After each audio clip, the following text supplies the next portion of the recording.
Hey, everybody, my name is Carlos Matos, and I am coming from New York City, New York. Let me tell you guys that I am so excited, I am so happy, I am really so thrilled to be right now sharing this amazing, glorious, super, and exciting moment of my life with all of you guys.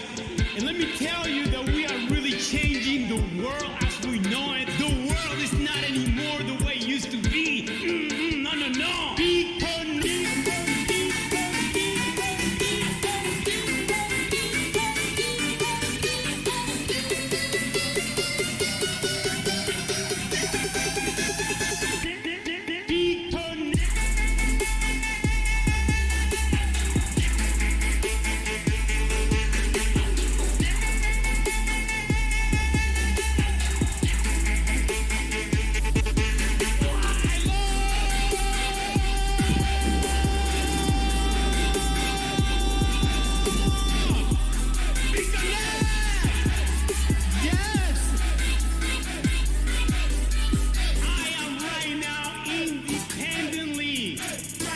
Independently, I am saying to so many people who said that this was going to be a con artist game, that this was going to be a scammer game. Hey, you're going to lose all your money.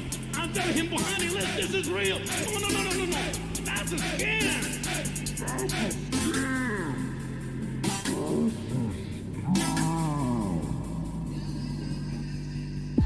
We are coming, and we are coming in waves. We are starting, and we are going to actually go all over the world. My wife still doesn't believe in me. What am I gonna do? We are coming in waves. What? Hey.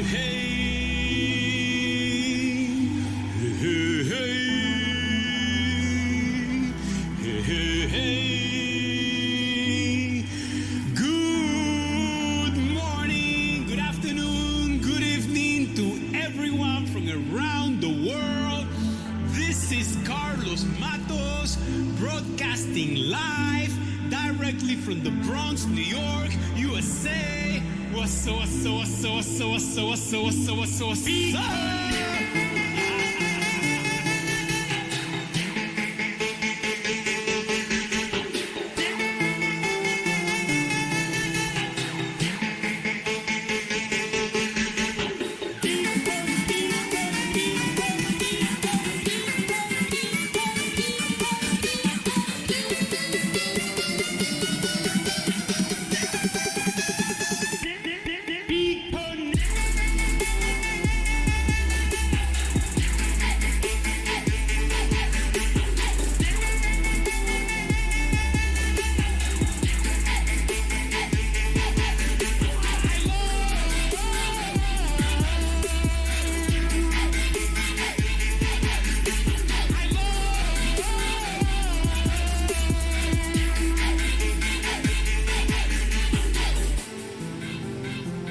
Okay, hello everyone, and welcome to the very first cryptocurrency subreddit quiz. Please comment if you can hear me, just so we can make sure this is actually working on my end. We have two really awesome participants joining us today, and I'm going to start the game in just 1 second here. Hopefully you enjoyed the lobby. Hopefully it wasn't too laggy for you all. But I'm going to start the game. I'm going to read through the questions, and then we are going to get started here. Hopefully, it'll be a nice, fun time for you all. There will be 15 questions. There will be 30 seconds for most of the questions. And most of them will be focused predominantly on Bitcoin, just because Bitcoin's pretty large and most people have some understanding of it. But ultimately, we're going to try to branch out in future quizzes and things to a greater extent. So let us get started here. I'm going to click the start button. Quiz 1, 15 questions. First question is, what is Bitcoin's block time? Is it 1 minute, 2 minutes, 5 minutes, or 10 minutes?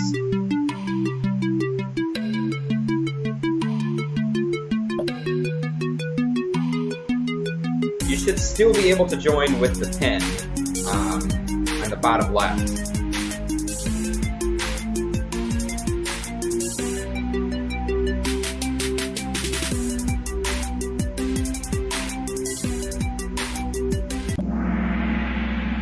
Okay. Just checking on the lag. So there's definitely a lag in the live stream. It's as minimal as I can make it, but certainly trying to get your answers in as soon as possible. And of course, if you're still joining, you can join with the pin in the lower left-hand corner. You missed out on this first question, but only one person got it right anyway. So Bitcoin's block time is 10 minutes on average. It doesn't mean every block comes across every 10 minutes, but it means that on average, the target is for every 10 minutes. Okay. Very cool. So let's continue with the next question. Oh, Need Money 90, you got that one right. Congratulations. Crypto trivia, if you so you will not see the questions on your phone. You will just see 4 options. You will need to rely on the live stream in order to see what the questions are. Is it too fuzzy to see the pen? Really? I'm sending 1080p data. Give me 1 second to check. Yeah, change the resolution. I'm sending 1080p. I can confirm on my end that I am also downloading 1080p. You should certainly be able to see the pin, but let me type it in chat anyway. Go to kahoot.it and then type in the pin 962050. Okay? So other people, once you go to kahoot.it, which is a website, it will prompt you to type in the 6-digit code. Since people are still joining, I'll give people a few extra seconds here.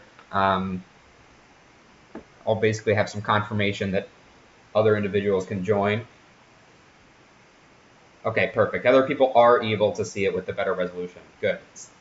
Because I am sending at least, I'm sending 1080p in, so you should be able to see the resolution.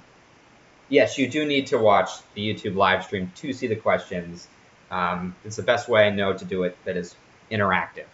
Okay, people are in. I'm going to get started with the next question. Here we go.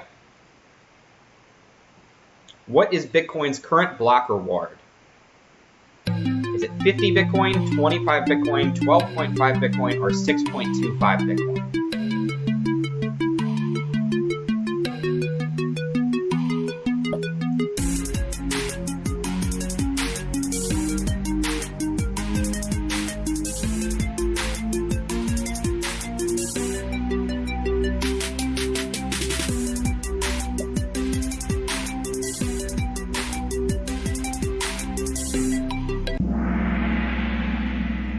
Okay, just to clarify for people, I'm seeing on the live stream that there's about a 15-second lag. So you should definitely answer in the first 10 seconds if you can.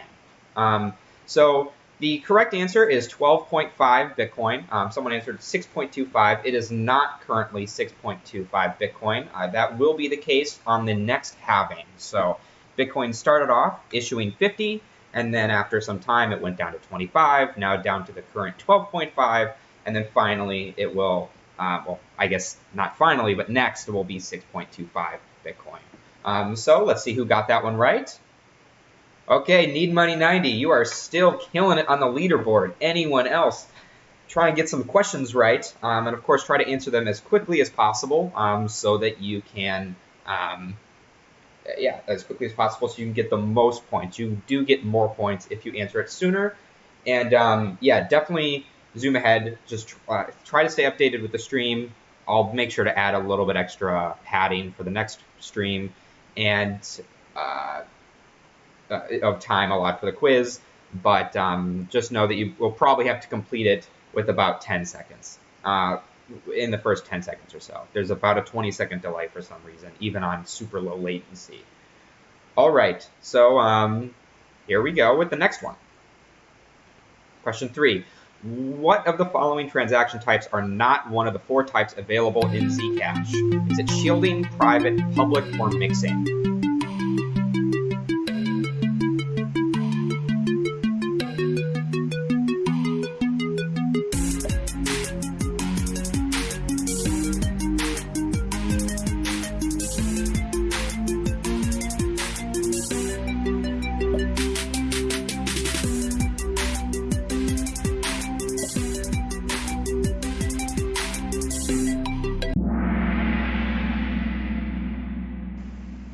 All right, so again, you have please try and answer within about 10 seconds of seeing the question. So yes, 3 of you got it correct. The correct answer is mixing. Shielding refers to taking funds from the transparent pool and sending them to a Z address, so a T to a Z transaction. Private are Z to Z, public are T to T. Mixing does not exist for a Zcash transaction. So all of you got that one correct. Good job. So Need Money 90's on fire now that he got all 3 of them right. But Nick and Clever, you both have points. You're on the leaderboard. Congratulations, and best of luck in these future questions. Again, if you're still joining, lower left, game pin, you can still join. And you can probably still make up some decent points here in future questions. All right, question 4. What is Bitcoin's hashing algorithm? Is it SHA-256, RandomX, Ethash, or SHA-3?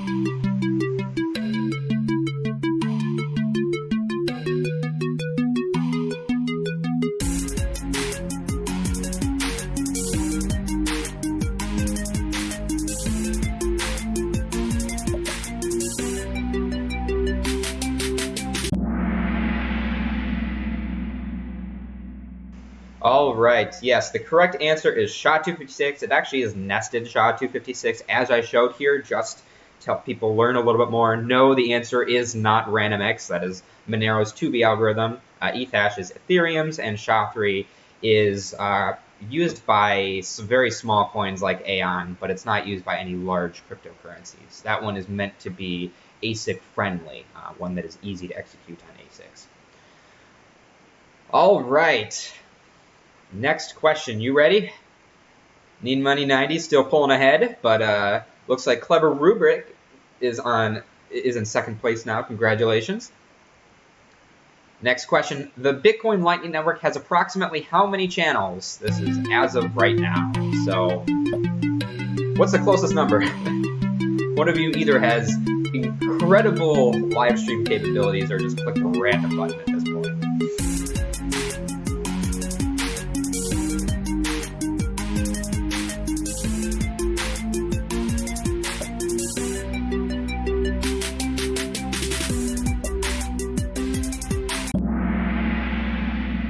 All right, the 4 of you answered. The correct answer is about 30,000 Lightning Network channels right now on the Bitcoin network.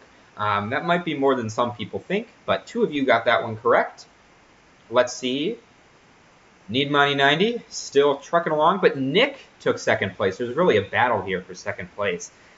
Let's see if we're able to resolve this in the next, going forward. And doubled 1C3, the first one, not the second one, is on the leaderboard. Yeah, the Lightning Network definitely is growing, Crypto Trivia Night. All right, let's proceed. Question 6. When was the first time the price of Bitcoin exceeded $1,000?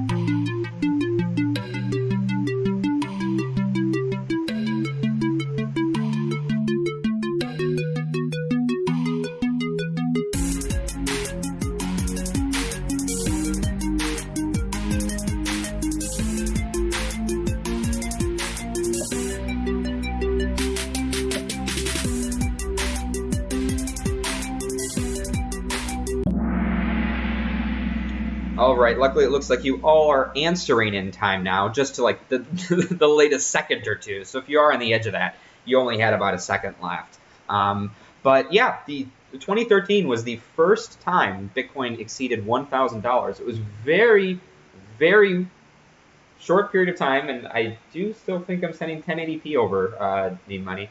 So I don't know what's up with the resolution on you by default, but it certainly is set to low. I can set it to 1080 on my end when I re-download the stream.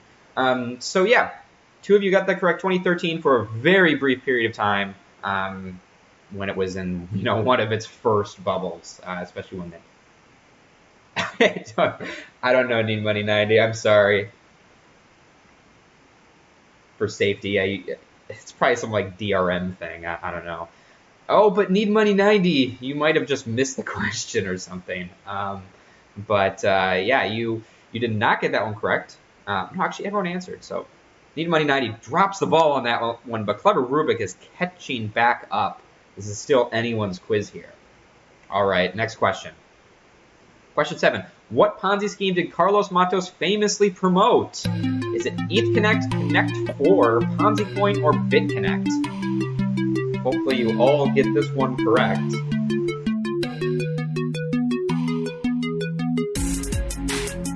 Throwaway is saying that he bought it $1,000 plus in 2013. Not it's a pretty significant crash there, so sorry there. All right, everyone got that one correct. No one said Connect4, unfortunately. I was curious, if we had enough people, how many people would actually select Connect4, even among the cryptocurrency community. But this one can be seen as free points for you all. All of you getting points, making your way up. Within about 2 questions of each other, so still certainly within contention here. Let's see what happens going forward here. Question 8. What is the name of Ethereum's most recent hard fork? This might be a tricky one for you all. Is it Agartha, Constantinople, Atlantis, or Byzantium?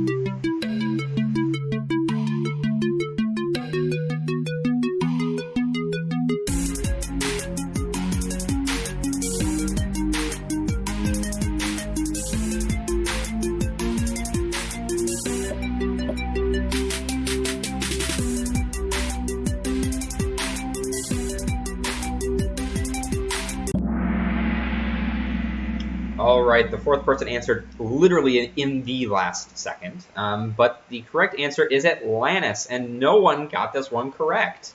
Agartha is the name of the next one, actually, that is proposed. Constantinople and Byzantium are old names, certainly not referring to the most recent one. So we do not apparently have a very knowledgeable Ethereum crowd here today, or at least for knowing the names of the hard forks. So if you knew this one, congratulations if you're watching this in the future.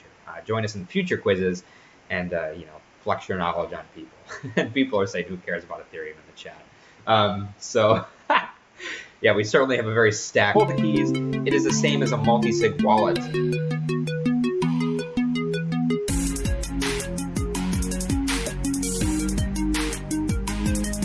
And the stream did die for a second.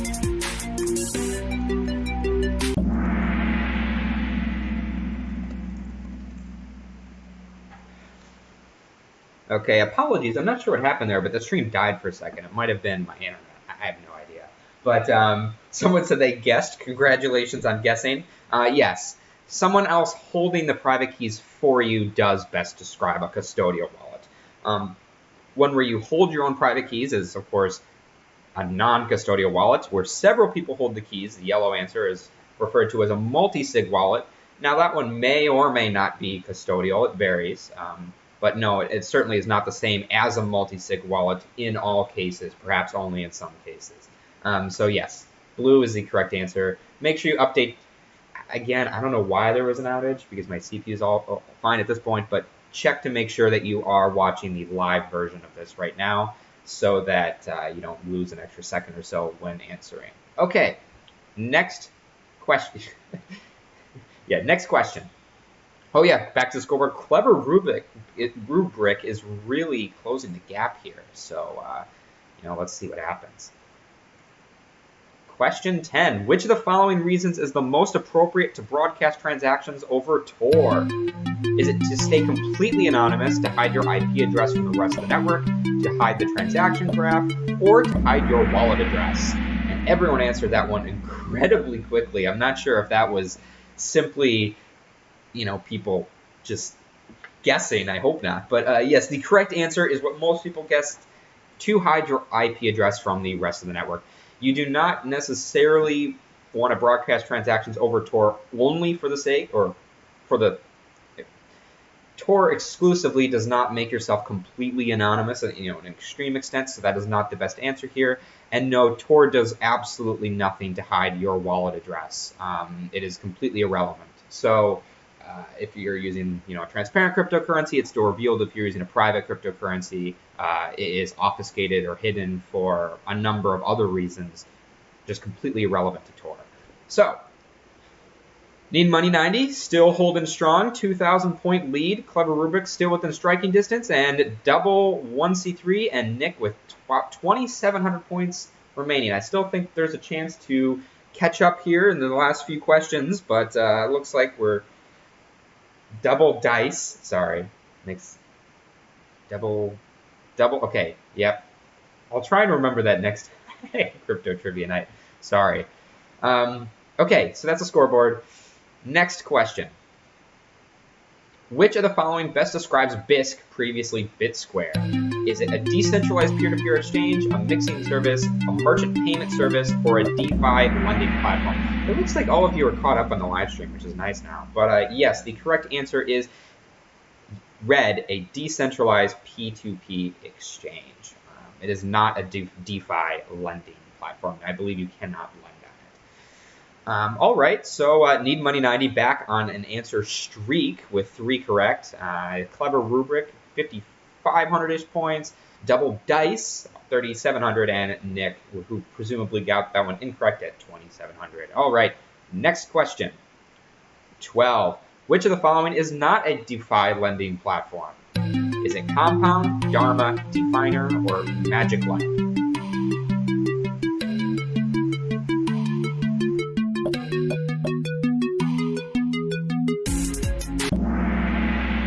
All right, yeah, we don't have really the strong Ethereum crowd here today. Yes, Magic Lend is not a real one. Compound is a DeFi lending platform. That is the one backed by Coinbase, and Definer is one that is out of Minneapolis. Dharma is also backed by Coinbase and several other ventures. So no one got this one correct. Compound and Dharma are some of the largest. Definer is a smaller one, but it still is a DeFi lending platform. Magic Lend, to my knowledge, is not yet a DeFi platform, but I apologize if someone else made one in the past and I just did not know about it. Yes, to some extent, Definer does sound like it has an interesting set of connotations depending on how you interpret it. Yes, but dApps. So yeah, it looks like the crowd needs to pick up on some Ethereum skills. All right, no one got this correct. None of the points changed except Need Money 90 lost their flame by their name. So sorry about that.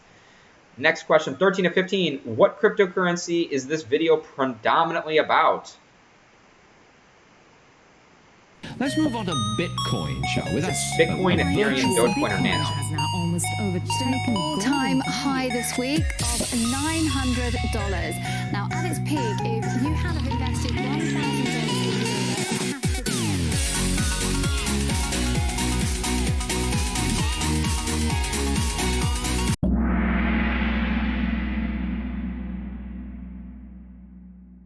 Yes, indeed. This certainly is mostly about Dogecoin. It's one of the major promotional Dogecoin videos that was made during a competition. And it's been showcased in many other media, news sources, many other things. Crypto Trivia Night. No, it was referring to the question that was played. So no, not Bitcoin. It was referring to Dogecoin. So maybe I'll have to think about that in better better question creation, if that's ambiguous, and I apologize for that. But yes, the correct answer is Dogecoin. 2 more questions left. Need Money 90 is still on top, but he could still drop it if Clever Rubik is able to make up some points here and answer quickly. Let's see what happens. Try to sync up again, but let's see. Which of the following is a risk of Compound? Is it smart contract risk, volatility, protocol admin risk, or all of these?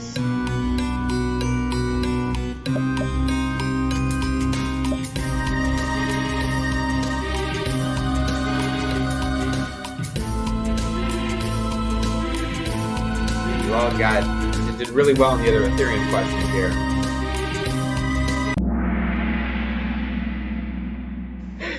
Yes, the correct answer is all of these. So it's gonna be interesting to see what people voted on this one. So yes, when you use compound, there is the smart contract risk. If there is some issue with the smart contract, if someone killed it for a reason, that certainly never happens though. That would be a reason for the smart contract to fail. If there's a major issue with it, one. Another risk is that there's volatility. These, if you lend assets on compound, they are over collateralized, but if there is a flash crash and they're not able to liquidate the funds in time and there's no market to actually sell it such that you get your funds back, well, then you're exposed to some volatility risk, even if it is managed to some reasonable extent, depending on your risk tolerance. It's not FDIC insured or anything. Third, protocol admin risk. This refers to there being a trusted entity in compound that is able to make changes, and this is existent in the protocol as it is right now. So as a result, all three of these are risks of compound. And one of you got that correct. Let's see who it is. Clever rubric. Okay, nice. We're down to, in the last question, the last question will determine who wins this. So let's see what happens here. Need Money 90 had a strong lead, but Clever's been really picking up. And there's like 15 or so points between Nick and Double Dice. So let's see what happens for third place here. Last question. Which of the following best refers to a smart contract that can be updated to fix or add flaws? And I say fix or add flaws because, someone might nefariously inject code or not purposely add code, or they may push updates to update the contract to make it better. So is it a kill switch contract, proxy contract, oracle, or consensus?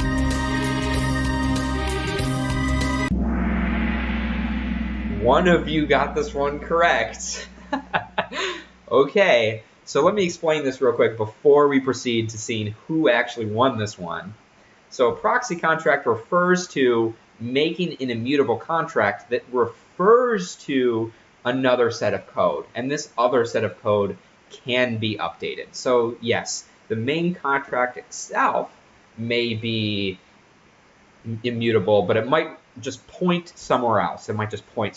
So we refer to these generally as proxy contracts. Oracles refer to the ability to deliver information, such like weather information or sports data information.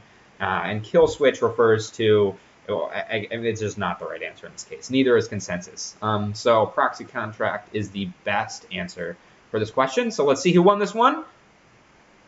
Need Money 90 still eked out ahead here with 9,046 points, 11 out of 15 correct. Congratulations, Need Money 90. Second place, Clever Rubric with 7,464 points, 9 out of 15 correct, so 2 fewer. Nick with 4 out of 15, 3,723 points. Congratulations, Nick, for barely beating Double Dice. And yeah, some people saying try using GoToMeeting. Yeah, we can try that out in the future, and we can try to broadcast it later. This is just the first thing that came to mind when we were testing it out. So I appreciate the feedback from all of you today. Thank you for completing this very first quiz. If you used your Reddit username, which I assume, Nick, isn't the actual Reddit username of this individual, but perhaps it could be. And we will be sure to update your flyer with some additional fun goodies. So we'll consider other giveaways in the future, but we wanted to make sure the first one didn't really have any additional conflicts of interest, and I hope that you really enjoyed it. Frequency of events, I hope to try and do this weekly. So it will depend very heavily on who is available to actually host these things. And ideally, it would be best if it was during a consistent time so we can get people to keep coming. But yeah, too many ETH questions. Okay, thanks for the feedback. I'm trying to cover a wide variety of things here without going all in on some of the alts, but we'll keep working on it. And yeah, thanks for your participation today, and I hope that you enjoyed it. Take care. Bye, everyone.